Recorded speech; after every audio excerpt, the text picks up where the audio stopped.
दोस्तों अगला दशक स्पेस युग का दशक होने वाला है, जहां हम इंसान मून पर वापस लैंड कर वहां ह्यूमन कॉलोनीज बसाएंगे, मंगल ग्रह पर पहली बार कदम रखेंगे, टाइटन पर एक उड़ता हुआ रोटोक्राफ्ट भेजेंगे, शनि और जुपिटर ग्रह के आइस मून पर ऑर्बिट मिशन भेजेंगे, एस्टेरॉयड का करीबी से अध्ययन करेंगे। पर ये सभी मिशन कहीं न कहीं एक कॉमन सवाल का जवाब जानने की कोशिश करेंगे कि क्या धरती से परे इस विशाल ब्रह्मांड में कहीं जीवन मौजूद है या नहीं। दोस्तों इस सवाल का जवाब जानने के लिए हम इंसानों ने पिछले कुछ दशकों में कई ग्रहों और कॉन्स्टेलेशन में मौजूद पॉसिबल एलियंस के लिए कई रेडियो सिग्नल्स, इनक्रिप्टेड मैसेज और कुछ यानों में आर्टिफैक्ट्स और गोल्डन रिकॉर्ड भेजे हैं, ताकि अगर हमारे आकाश गंगा में किसी कोने में कोई एलियन लाइफ मौजूद है तो उन्हें हम इंसानों के अस्तित्व का पता चल सके और वो हमसे संपर्क कर सकें। पर आखिर एक सवाल यह भी है कि आखिर इन ट्रांसमिशन के जरिए हमने एलियंस को क्या मैसेज और कोड्स भेजे हैं,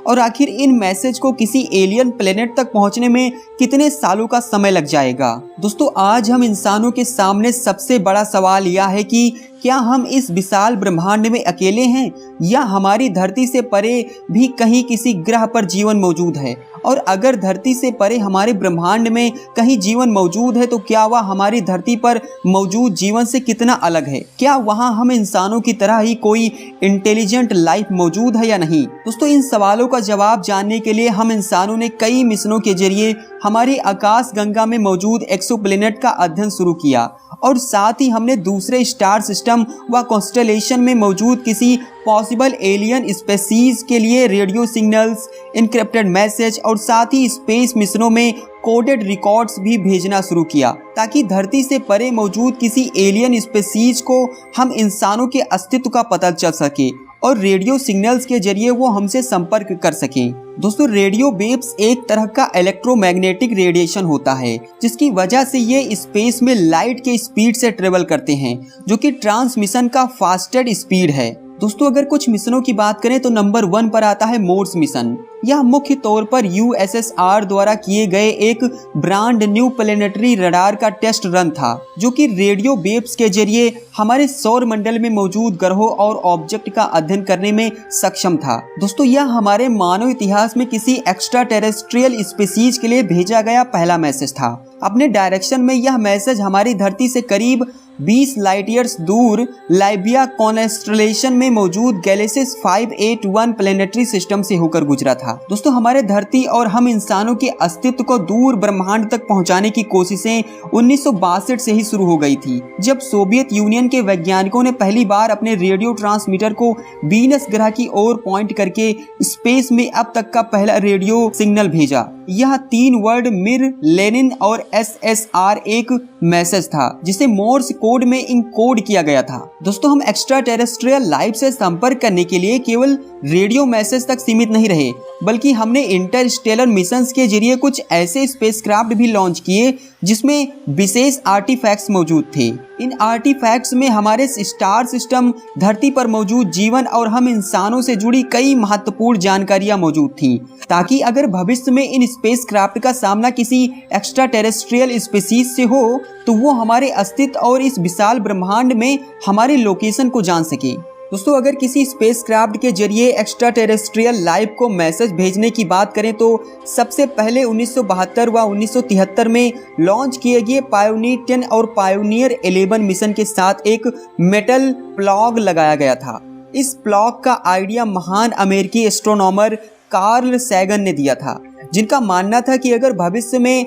अगर किसी एलियन सभ्यता का सामना इस स्पेसक्राफ्ट से होता है तो वो इसके प्लेस और ओरिजिन के बारे में जान सकें और हम इंसानों से संपर्क कर सकें। दोस्तों इन मेटल प्लॉग में मैन और वोमेन की नूड फिगर्स और साथ ही स्पेस में हमारे सोलार सिस्टम की पोजीशन मौजूद थी। पायोनियर 10 टॉरस कॉन्स्टेलेशन में मौजूद अल्डेबरान तारे की ओर बढ़ रहा है, जिसे इस स्टार सिस्टम तक पहुंचने में 2 मिलियन सालों का समय लग जाएगा। दोस्तों वहीं पायोनियर 11 क्वेला और सेजिटेरियस कॉन्स्टेलेशन की ओर बढ़ रहा है। ऐसे में यह आज से करीब 4 मिलियन सालों बाद इस कॉन्स्टेलेशन में मौजूद स्टार से करीब से होकर गुजरेगा। दोस्तों वहीं इसके बाद किसी एलियन स्पीसीज को इंटरस्टेलर रेडियो मैसेज भेजने की अगली कोशिश 1974 में वैज्ञानिकों के एक दल द्वारा की गई थी, जिसमें फ्रैंक ड्राक, और कार्ल सैगन जैसे महान एस्ट्रोनॉमर भी शामिल थे। इस रेडियो मैसेज को एरेसीबो मैसेज के नाम से जाना जाता है,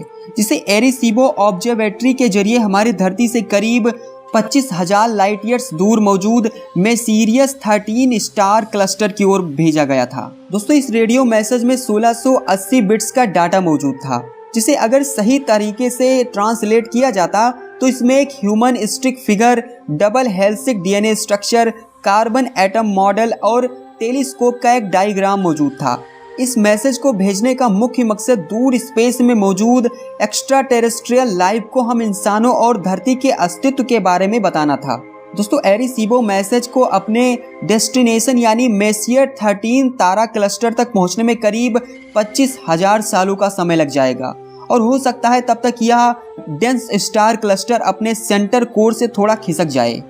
दोस्तों, वहीं उसके बाद 1977 में लॉन्च किए गए वायेजर 1 और वायेजर 2 मिशनों के साथ भी एक विशेष फोनोग्राफ रिकॉर्ड मौजूद था, जिसे गोल्डन रिकॉर्ड के नाम से जाना जाता है। आप गोल्डन रिकॉर्ड को पायोनियर मिशन में लगाए गए मेटन प्लाग एक अपग्रेड वर्जन भी कह सकते हैं, जिसे महान एस्ट्रोनॉमर कार्ल सैगन की टीम ने डिजाइन किया था। दोस्तों, इस गोल्डन रिकॉर्ड्स को वायेजर मिशनों में लगाने का मुख्य उद्देश्य दूर ब्रह्मांड में मौजूद एक्स्ट्रा टेरेस्ट्रियल लाइफ को एक संदेश भेजना था, ताकि वो हम इंसानों के अस्तित्व के बारे में जान सकें और हमसे संपर्क कर सकें।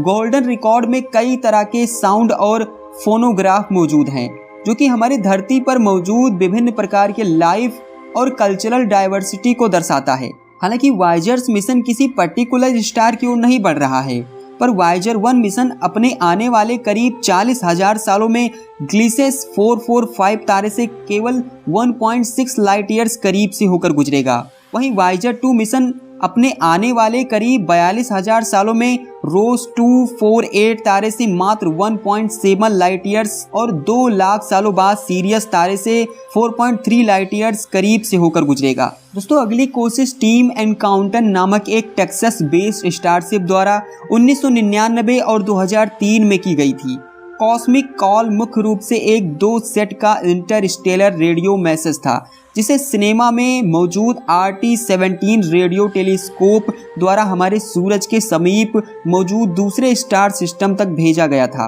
दोस्तों, ये ऐसे स्टार सिस्टम है जहां ऐसे कई ग्रह मौजूद हैं जो कि हैबिटेबल जोन में अपने तारे का चक्कर लगाते हैं। ऐसे में इन ग्रहों में किसी प्रकार के लाइफ फॉर्म होने की काफी संभावनाएं मौजूद हैं। सबसे पहले कॉस्मिक कॉल के 1 के जरिए 1999 में 3 अलग अलग स्टार सिस्टम की ओर यह रेडियो मैसेज भेजा गया था, जो कि हमारी धरती से 50 से लेकर 70 लाइट ईयर्स दूर मौजूद है। दोस्तों, लाइट की स्पीड से ट्रेवल कर रहे रेडियो मैसेजेस को इन स्टार सिस्टम तक पहुंचने में सन 2050 से लेकर 2070 तक का समय लग जाएगा। वहीं कॉस्मिक कॉल 2 के अंतर्गत फिर एक बार 2003 में 4 अलग अलग स्टार सिस्टम के और एक रेडियो मैसेज भेजा गया था, जो कि हमारी धरती से करीब 30 से लेकर 44 लाइट ईयर्स दूर मौजूद है। ऐसे में इन रेडियो मैसेज को इन स्टार सिस्टम तक पहुंचने में सन 2036 से लेकर 2050 तक का समय लग जाएगा। दोस्तों, इसके आगे भी कई मिशंस किए गए हैं, पर अगर इस वीडियो में सब के बारे में बताऊंगा